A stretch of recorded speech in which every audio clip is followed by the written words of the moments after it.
Test 34, question number 1. Stomach wall is protected from action of proteolytic enzymes by the contribution of alpha parietal cells, beta goblet cells, Charlie zymogen cells, and delta chief cells.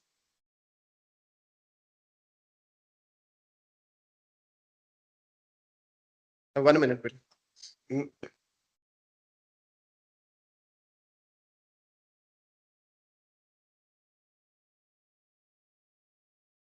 Bismillahirrahmanirrahim. Question number 1. Stomach wall is protected from action of proteolytic enzymes by the contribution of alpha parietal cells, ये HCl secrete करते हैं.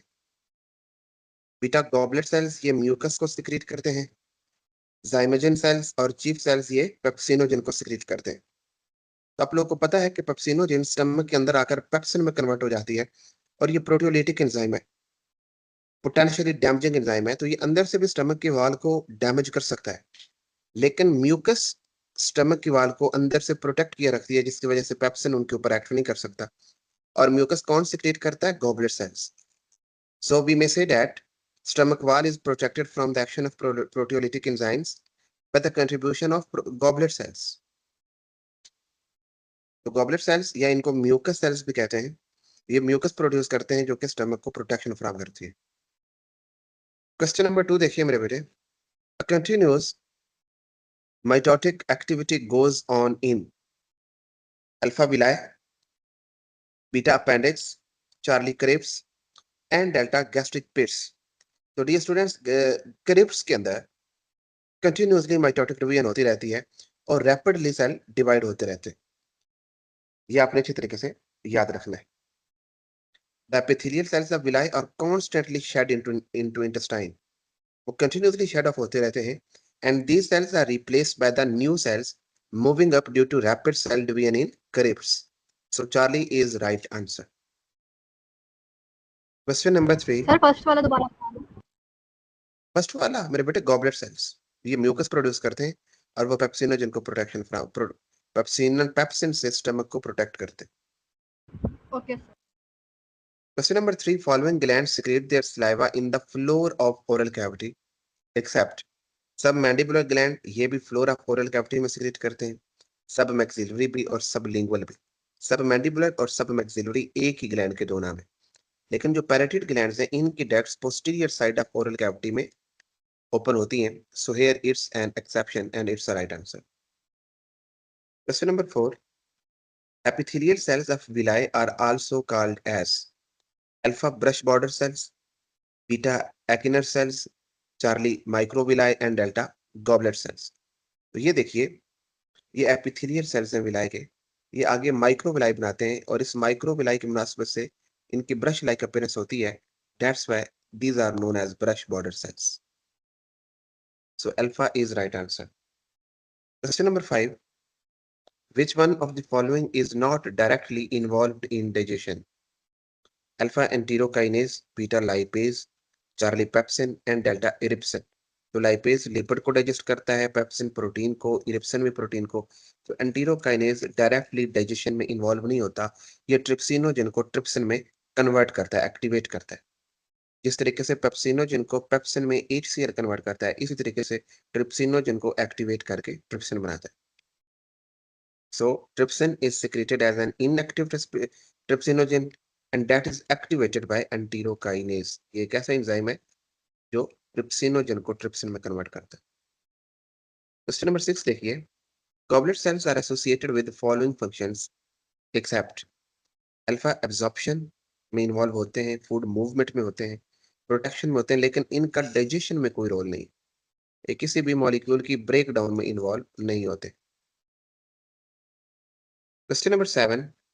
After oral cavity, mechanical mixing of food is carried out in alpha duodenum, beta jejunum, Charlie stomach and delta rectum. तो oral cavity के बाद mechanical mixing stomach में होती है.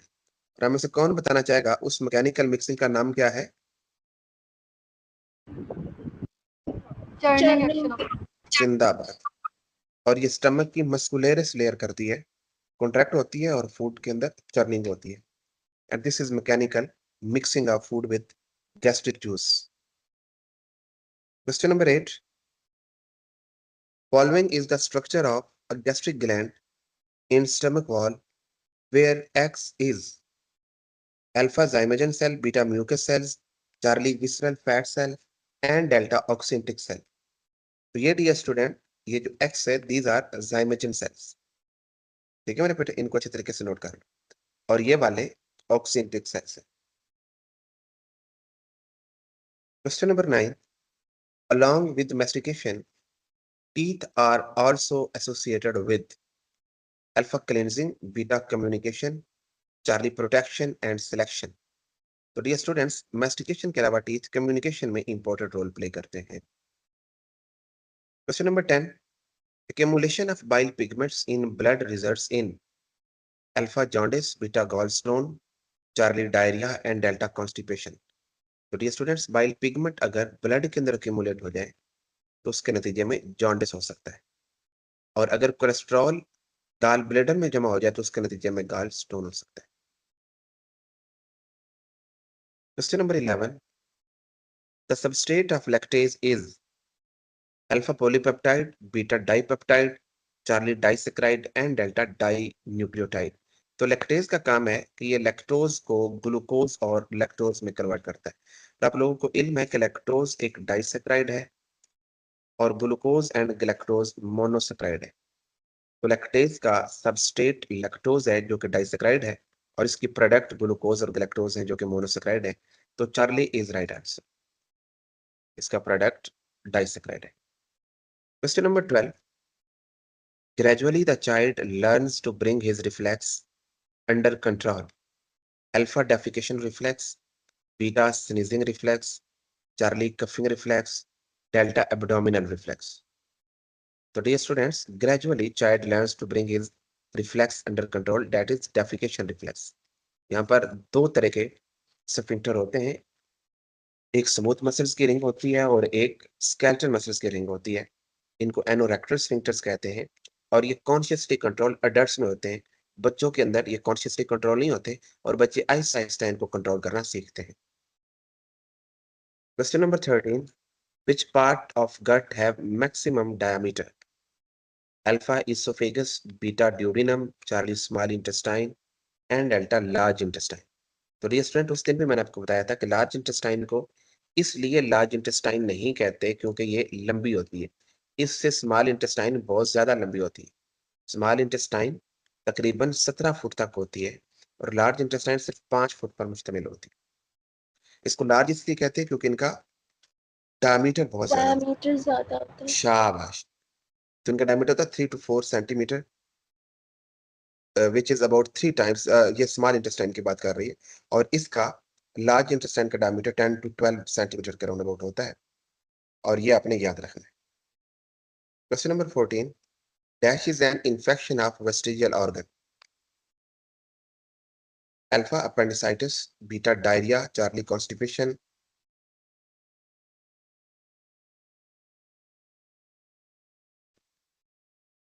And delta gallstone. तो dear student, vestigial organ appendix है और उसके अंदर इंफेक्शन को अपेंडिसाइटिस कहते हैं. So it's an infection of appendix, and appendix is the vestigial organ. Question number 15. Constipation is caused by alpha excessive absorption of water, beta excessive release of water, Charlie excessive absorption of vitamins, delta excessive release of vitamin. तो constipation तब होती है जब water की excessive absorption हो, और diarrhoea कब होता है जब वाटर की एब्जॉर्प्शन ना हो. Question number 16. Storage of faeces occurs in alpha colon, beta rectum, Charlie cecum and delta ileum. तो डियर स्टूडेंट्स, लार्ज इंटेस्टाइन का थर्ड पार्ट और लास्ट पार्ट, इसके अंदर फीसेस स्टोर होते हैं और फिर डेफिकेशन के जरिए बॉडी से एलिमिनेट कर दिए जाते हैं. ठीक है. Question number 17. Gastric gland consists of following cells associated with secretion of gastric juice. अपने एक्सेप्शन बतानी है. पैरेटल सेल ये गैस्ट्रिक जूस में इन्वॉल्व होते हैं, चीफ सेल्स गैस्ट्रिक जूस में इन्वॉल्व होते हैं, म्यूकस सेल्स इन्वॉल्व होते हैं, एंडोक्राइन सेल गैस्ट्रिक जूस की सिक्रेशन के साथ एसोसिएटेड नहीं होते, बल्कि ये उसकी सिक्रेशन को स्टिमुलेट करते हैं। तो here exception is endocrine cells. Question number 18, it is a blind sac, alpha rectum, beta appendix, Charlie cecum, and delta colon. तो dear friends, first part of large intestine, that is cecum, it is a blind sac और इसी के साथ finger like projection appendix मौजूद होता है। Question number 19, overeating followed by a self-induced vomiting is carried out in alpha anorexia nervosa, beta bulimia nervosa, Charlie ulcer, and delta obesity. तो dear student, overeating followed by self-induced vomiting, it is carried out in bulimia nervosa। ठीक होगी बात। और वो जो teen age में होता है जिसमें वो कुछ खाती नहीं है, बहुत ज़्यादा कॉन्शियस हो जाती है, उसको कहते हैं एनोरेक्सिया नर्वोसा। तो ये 22 या उससे ऑनवर्ड एज में होता है और ये 12 से ऑनवर्ड एज में टीनेजर गर्ल्स में होता है। Question number 20, which one of the following is the cause of botulism? Alpha clostridium, beta salmonella, Charlie campylobacter, and delta escherichia coli. तो ये स्टूडेंट्स, बोtulism फूड पॉइजनिंग को कहते हैं। ये एक बैक्टीरिया है क्लोस्ट्रिडियम बोtulinum, उसके इन्फेक्शन से होता है। तो ये आपने याद रखना है, ठीक है। Question number 21. Following cells are associated with secretion and motility. Alpha zymogen cells, beta endocrine cells, Charlie parietal cells, and delta mucus cells. तो याद रखिए, इनमें एंडोक्राइन सेल्स ऐसे हैं जो सिक्रीशन और मोटिलिटी में के साथ एसोसिएटेड होते हैं। ये देखिए, regulation of secretion and motility. zymogen cells protein digestion, parietal cell decrease in stomach pH, mucus cells stomach वाल को प्रोटेक्ट करते हैं। Question number 22, intestinal gas is an indication of alpha milk allergy, beta enzyme deficiency, Charlie lactose insensitivity, delta milk intake। हमने पहले भी पढ़ा था intestinal gas lactase enzyme की डेफिशिएंसी की वजह से होती है। So here beta is right answer, it is due to deficiency of an enzyme. 23, overeating may result in alpha gallstone, beta constipation, Charlie jaundice, and delta pyrosis। तो over eating के नतीजे में समटाइम यू होता है कि खुराक back फ्लिश कर जाती है स्टमक से इसोफेगस में, जिसके नतीजे में सीने के अंदर जलन होती है और इसको हार्ट बर्न या पायरोसिस भी कहते हैं। 28, 24, internal sphincter of anus consist of alpha striped muscles, beta smooth muscles, Charlie skeletal muscles, and delta longitudinal muscles. तो एनस के इंटरनल स्फिंक्टर स्मूथ मसल्स पर मुश्तमिल होते हैं और एक्सटर्नल स्फिंक्टर स्केलेटल मसल्स पर मुश्तमिल होते हैं। Question number 25, movement of bolus from esophagus to onwards is called alpha ingestion, beta digestion, Charlie peristalsis, and delta absorption। तो बोलस की मूवमेंट इसोफेगस से लेके ऑनवर्ड पेरिस्टाल्टिकली होती है। तो पेरिस्टाल्सिस कैरेक्टरिस्टिक मूवमेंट है through out digestive track. Question number 26, most of the nutrients of our food are absorbed in alpha small intestine, beta large intestine, Charlie stomach, and delta rectum। So dear student, most of the nutrients are absorbed in small intestine। small intestine में absorb होते।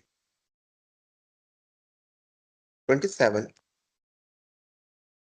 if this condition is unchecked, dehydration develops that may prove to be fatal। alpha diarrhea, beta constipation, Charlie jaundice, and delta gallstones। तो dear students, अगर diarrhoea की condition को uncheck रहने दिया जाए तो अल्टीमेटली डिहाइड्रेशन हो जाती है और वो जानलेवा भी साबित हो सकती है। Question number 28, followings are pro enzymes except alpha pepsinogen, beta zymogen, Charlie trypsinogen, and delta aminopeptidase। Pepsinogen ये भी प्रो एंजाइम है, इनएक्टिव फॉर्म है। zymogen प्रो एंजाइम है, ट्रिप्सिनोजेन प्रो एंजाइम है, अमाइनो डाइपेप्टिडेज ये एक एक्टिव एंजाइम है और ये डाइपेप्टाइड को, पॉलीपेप्टाइड को डाइपेप्टाइड में कन्वर्ट करता है। सर डाइमोजेन भी इनएक्टिव है। ये पेप्सिनोजेन को कहते हैं। Question number 29, HCl is secreted by alpha predator cells, beta zymogen cells, Charlie endocrine cells and delta mucus cells. तो प्रेटिक सेल्स का दूसरा नाम क्या है? ऑक्सिंटिक सेल्स, ये भी HCl प्रोड्यूस करते हैं। जाइमोजन सेल्स आपको पता है कि ये पेप्सिनोजन सिक्रीट करते हैं। एंडोक्राइन सेल्स ये गैस्ट्रिन को सिक्रीट करते हैं, और म्यूकस सेल्स म्यूकस को सिक्रीट करते हैं। तो alpha is right answer, these cells produce HCl। Question number 30 देखिए मेरे बेटे, following functions are performed by gall bladder except. Gall bladder storage of bile करता है, गॉल ब्लैडर वाटर एब्जॉर्प्शन करता है, गॉल ब्लैडर इलेक्ट्रोलाइट एब्जॉर्प्शन करता है, लेकिन gall bladder secretion of bile नहीं करता। ये बाइल को स्टोर करता है, सिक्रीट नहीं करता। सिक्रीट कौन करता है, में से कौन बताना चाहेगा? लीवर। तो सिक्रीशन ऑफ बाइल लीवर का काम है, storage of bile gall bladder का काम। 31 देखिए मेरे बेटे, pro enzymes are part of gastric juice, beta saliva, Charlie saliva and gastric juice, and delta gastric juice and pancreatic juice। तो गैस्ट्रिक जूस भी दुरुस्त है, लेकिन डेल्टा ज्यादा दुरुस्त है, क्योंकि इसमें गैस्ट्रिक जूस भी है और पेंक्रियाटिक जूस। गैस्ट्रिक जूस में पेप्सिनोजन होता है और पेंक्रियाटिक जूस में पेप्सिनोजन होता है। ये दोनों pro enzymes. Question number 32, the recovery of dash is very slow, it may take 2 to 4 years and in some cases longer। alpha obesity, beta anorexia nervosa, Charlie bulimia nervosa and delta ulcer। तो dear student, जो anorexic girls होती हैं उनकी recovery बहुत ही slow होती है, 2 से 4 साल लग जाते हैं, और उनको बहुत ज्यादा साइकोलॉजिकल ट्रीटमेंट करना पड़ता है अंडर स्ट्रिक्ट सुपरविजन, तब जाकर वो रिकवर होती है। 33, the product of amylase is alpha glucose, beta maltose, Charlie sucrose and delta lactose. तो अमाइलेज की प्रोडक्ट माल्टोज है, और इसका सबस्ट्रेट स्टार्च और ग्लाइकोजन है। ये स्टार्च और ग्लाइकोजन को माल्टोज में कन्वर्ट करते हैं, जिसकी प्रोडक्ट माल्टोज है, और स्टार्च या ग्लाइकोजन इसका सबस्ट्रेट हो। क्वेश्चन नंबर 34 देखिए मेरे बेटे, फॉलोइंग आर कार्बोहाइड्रेजेस एक्सेप्ट। कार्बोहाइड्रेजेस एंड पे एज आ रहा है, तो इट मींस कि ये एंजाइम्स हैं, और इनका सबस्ट्रेट क्या है? कार्बोहाइड्रेट। तो अमाइलेज भी कार्बोहाइड्रेट है, माल्टेज भी, लैक्टेज भी, लेकिन लाइपेज एक कार्बोहाइड्रेट नहीं है, ये लिपिड को डाइजेस्ट करता है, कार्बोहाइड्रेट को डाइजेस्ट नहीं करता। So here exception is alpha. 35, antiperistalsis leads to alpha irritation in stomach, beta vomiting, Charlie emotional disturbance and delta constipation। तो एंटीपेरिस्टालसिस लीड्स टू वॉमिटिंग, ये खुराक को बैकवर्ड डायरेक्शन में मूव करवाती है, स्टमक से इसोफेगस, इसोफेगस से ओरल कैविटी, और इसके नतीजे में वॉमिटिंग। क्वेश्चन नंबर 36 देखिए मेरे बेटे, lacteal is a lymph vessel located in alpha thorax, beta abdomen, Charlie villus, delta microvillus. तो ये आप लोगों को याद हो जाना चाहिए, कई मरतबा पढ़ चुके हैं कि लैक्टियल्स वो लिम्फ वेसल्स हैं जो विलायक के अंदर प्रेजेंट होते हैं, और ये फैट अब्जॉर्प्शन में इंपॉर्टेंट रोल प्ले करते हैं। तो they are present in villi and they are involved in absorption of fat। Question number 37, peristalsis is carried out by alpha smooth and skeletal muscles, beta circular and longitudinal muscles, Charlie circular and striped muscles, delta longitudinal and striped muscles। So peristalsis is carried out by circular and longitudinal muscles। इन दोनों muscles की contraction और relaxation से food आगे की समत move करती है, and that characteristic movement is known as peristalsis। Question number 38 देखिए मेरे बेटे, peptone and polypeptides are products of alpha amylopsin, beta trypsin, Charlie aminopeptidase, and delta eripsin. The peptone and polypeptides are product of trypsin. Trypsin protein को polypeptide और peptone में convert करता है। ठीक होगी बात। और अगर वो पूछता है peptone and polypeptide are substrates of, तो फिर आपका आंसर क्या होना चाहिए था? ये दोनों किसका सबस्ट्रेट है? They are substrate of amino dipeptidase. ये पॉलीपेप्टाइड को डाइपेप्टाइड में कन्वर्ट करता है और फिर एरिप्सिन डाइपेप्टाइड को अमाइनो एसिड में कन्वर्ट करता है। Question number 39, release of bile may be blocked by alpha jaundice, beta dyspepsia, Charlie gallstones and delta appendicitis. तो बाइल के रिलीज को गॉलस्टोन ब्लॉक करता है। और गॉलस्टोन कब बनता है? जब गॉल ब्लैडर के अंदर कोलेस्ट्रॉल एक्यूमुलेट हो। Question number 40, such patients are fed through any route other than alimentary canal. Alpha anorexic girls, beta obese patients, Charlie patients of diarrhea and delta ulcer patients. और ये students जो anorexic girls होती हैं, वो अगर कोई खुराक खा भी ले तो वो इतना साइकोलॉजिकली डिप्रेस होती हैं या साइकोलॉजिकली कॉन्शियस होती हैं, वो खुराक, उनका डाइजेस्टिव सिस्टम खुराक हजम ही नहीं कर पाता। तो इसलिए फिर उन्हें एलिमेंट्री कैनाल के अलावा किसी और रूट के जरिए फेड करना पड़ता है। उन्हें इंजेक्शन लगाने पड़ते हैं या किसी भी इस तरीके से उन्हें खुराक मुहैया की जाती है। Question number 41, dash of fatty acids and glycerol are absorbed into bloodstream. Alpha some, beta major amount, Charlie a large proportion, and delta neither. तो याद रखिएगा dear student, some of fatty acids and glycerol are absorbed into bloodstream, और बाकी epithelial cells में जाती है, वहां से वो लैक्टियल्स में जाती है। तो इस तरीके से वो ट्रांसपोर्ट होती है। Question number 42, products of amino dipeptidase are alpha polypeptidase, peptides, Charlie beta peptones, delta dipeptides, Charlie dipeptides and delta amino acids. तो अमाइनो पेप्टिडेज की प्रोडक्ट क्या है? डाइपेप्टाइड। और अमाइनो पेप्टिडेज का सबस्ट्रेट क्या है? पॉलीपेप्टाइड और peptones. Question number 43, minor salivary glands are called alpha parotid glands, beta buccal glands, Charlie sublingual glands, delta submandibular glands. तो minor salivary glands are also called buccal glands. 44, an expanded area of stomach that curves up above esophageal opening is called. आपने stomach के 4 region पढ़े थे, एक cardia, एक body, pylorus और fundus. जो oesophageal opening से ऊपर की समझ उठा हुआ होता है, this part is known as fundus. Then question number 45 देखिए मेरे बेटे, following glands are not associated with mucus secretion. Alpha parotid glands, beta submandibular glands, Charlie sublingual glands and delta buccal glands. तो पैराटिड ग्लैंड्स म्यूकस सिक्रीशन में involve नहीं होते, ये सिर्फ amylase secrete करते हैं, जबकि सबलिंगुअल ग्लैंड सिर्फ म्यूकस सिक्रेट करते हैं।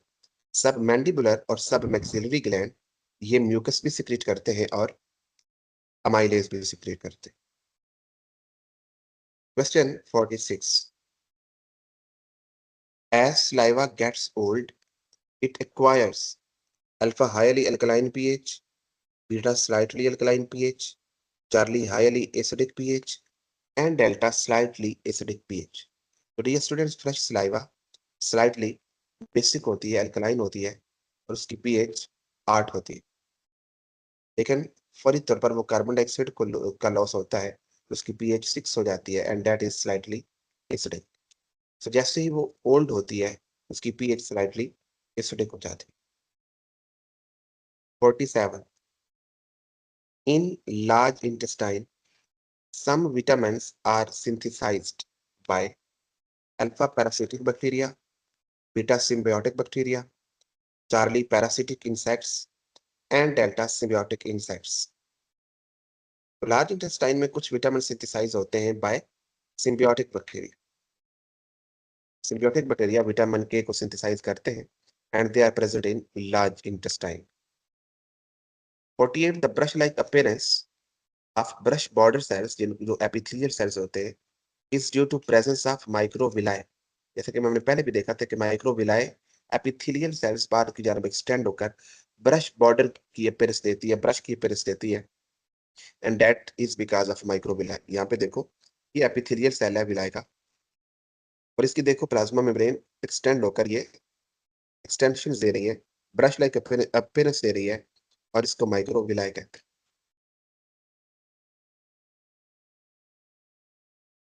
49 there is major site of digestion in small intestine, alpha 4, beta 3, Charlie 2 and delta single. Dear students, there are two major sites of digestion in small intestine. Duodenum और jejunum के अंदर ये major sites है digestion की। Ileum के अंदर थोड़ी बहुत होती है लेकिन major sites of digestion duodenum और जीजनम। इलियम के अंदर ज्यादातर एब्जॉर्प्शन होती है। And question number 50, which cells are associated with pH stabilization? Alpha mucus cells, beta parietal cells, Charlie zymogen cells and delta endocrine cells. Dear students, parietal cells are associated with pH stabilization कि parietal cells HCl produce करते हैं और HCl pH stabilization में important role play करता है।